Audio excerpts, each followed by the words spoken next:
Bonjour à tous, c'est le Zafler qui vous parle et aujourd'hui c'est le jour de course donc avec une nouvelle revue consacrée à une voiture Hot Wheels dans ses différentes variations. Et donc la voiture du jour, eh bien, ce sera la Splitting Image, sortie pour la toute première fois en 1969, puis ensuite ressortie en 1993, designée par Ira Guilford et sortie entre 1969 et 2012 en plus de 30 variantes différentes. J'ai pas compté exactement, mais voilà quoi.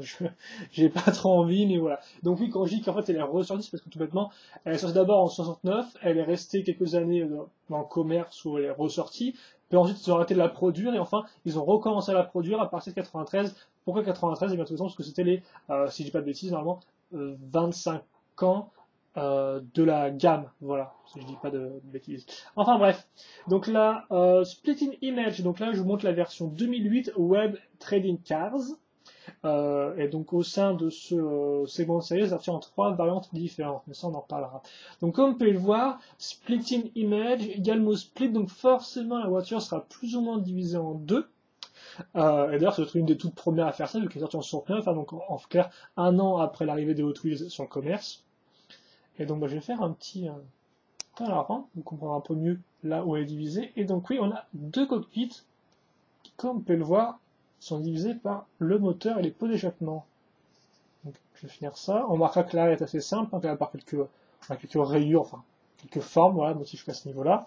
Et donc oui, si on la regarde de dessus, vous verrez que vous avez vraiment deux espèces de, pas des capsules, mais des parties symétriques, hein, donc celle-ci et celle-ci, avec le même cockpit. Et au milieu, c'est tout ça est cassé par un moteur qui est vraiment incrusté dans la partie de la carrosserie. Et comme vous pouvez le voir, avec les deux pots d'échappement, donc, qui partent tout le long et qui ressortent ici. Voilà. D'ailleurs, ça sent pas vraiment la fin, mais à ce niveau-là. Voilà. Donc le petit moteur. Et donc, on marquera aussi ensuite les cockpits qui sont incrustés dans la carrosserie. Hein, comme vous pouvez voir, il y a une espèce de différence entre les deux. Enfin, il y a une différence au niveau de comment ils sont. On va dire que c'est pas dans la lignée, quoi. Il y a un petit creux dedans, on peut remarquer aussi les petits détails à ce niveau-là. Et comme vous pouvez voir, au niveau schéma de couleur, on a du blanc un peu brillant ainsi que du marron. Et donc les vitres sont marron clair, enfin marron transparent très foncé. Néanmoins, on peut quand même apercevoir, vous pourrez peut-être pas voir que là, il n'y a pas de volant. Donc les deux parties sont juste des espèces de sièges sans volant. Donc bien sûr, forcément, vu que c'était en 69, je me doute qu'ils avaient peut-être pas les moyens de faire un cockpit avec volant, l'autre sans volant. Donc ça reste un peu dommage, mais bon. Et donc voilà, et donc moi je vous avoue que on regarde aussi un peu l'avant comment c'est fait, avec l'espèce de petits creux à ce niveau-là, et les espèces de cases, les espèces de trucs un peu comme pour les phares à ce niveau-là, qui sont un peu incrustés. C'est une voiture moi que j'apprécie beaucoup, la Splitting Image, c'est une de mes Hot Wheels préférées, parce que bien j'aime beaucoup son entre guillemets look rétro. Forcément elle est rétro parce qu'elle est sortie en 69, donc forcément quand on la regarde maintenant en 2012, elle est un peu vieillotte au niveau design, mais elle est rétro, mais normalement elle marche bien quoi. Elle est dynamique, avec cette espèce de course, cockpit très en arrière, avec son long moteur, avec les pêchements qui repartent dans une grande ligne vers l'arrière. Elle est dynamique, elle est aussi assez souple niveau forme, elle a des courbes assez simples, rien de trop violent, assez agréable, aussi bien au niveau des gros cockpits à ce niveau-là qui sont vraiment des jolis vides comme ça, qui redescendent bien comme ceci, ou des petits phares qui aussi ont des toutes petites courbes à ce niveau-là. J'aime l'aspect chromé de la base, comme vous pouvez le voir, d'ailleurs, je vous la montre vite fait. Ça ressemble à ça. Là. Donc, il n'y a pas de détails. Voilà, donc moi, c'est vraiment une voiture que j'apprécie beaucoup.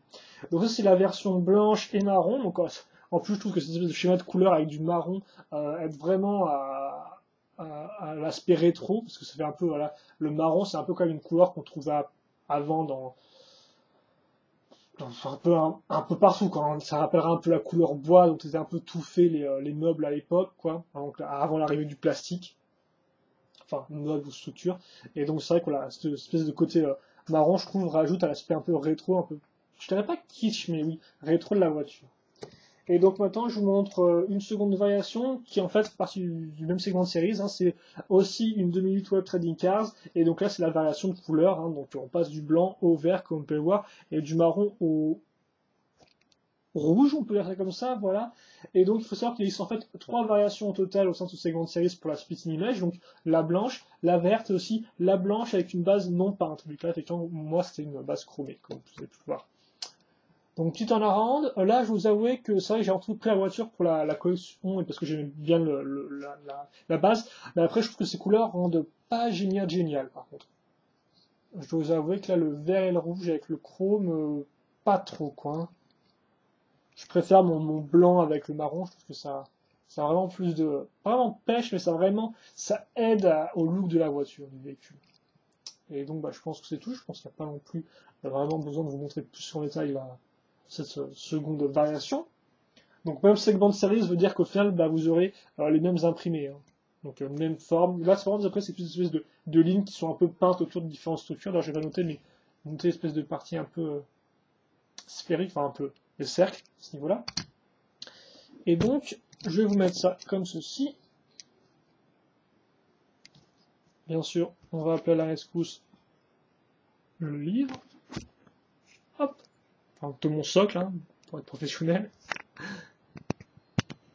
Allez, comme ça. Et donc voilà, vous avez les deux petits images que je possède. Donc là encore, il n'y en a pas une tonne, mais bon, en plus, elles sont du même segment de série, donc vous avez les mêmes imprimés, ce qui est un peu dommage.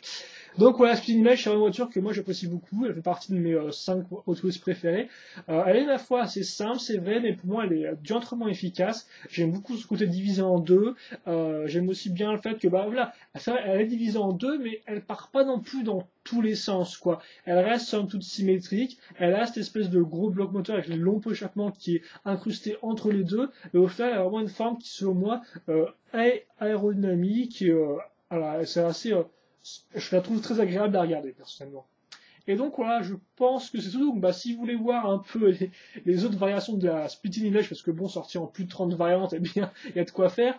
Je vous invite à aller voir la description de la vidéo. Vous trouverez des liens vers South Texas Diecast ou vers le Hot Wheels Wikia, donc pour les différentes photos de la voiture.